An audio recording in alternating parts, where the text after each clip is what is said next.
Ned Jarrett has died. His family announced the Hickory native, who later lived in Newton, died at the age of 93 of natural causes. Jarrett was the longtime two-time NASCAR Cup champion. He won 50 races during his Hall of Fame career, but he was more than just a driver. After he retired, he of course became one of the sport's pioneering broadcasters, literally the voice of NASCAR, working for CBS and several other networks. In a statement shared this afternoon, NASCAR called Jarrett, quote, one of our most accomplished and versatile contributors, and said that his remarkable legacy will live on forever.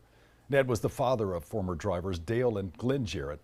Their families shared a statement saying, again, quote, he was a friend to everyone he met and NASCAR's oldest living champion. By all accounts, he was a true NASCAR legend. While we mourn his passing, we celebrate the remarkable life of this amazing man and truly the best father anyone could ever wish for.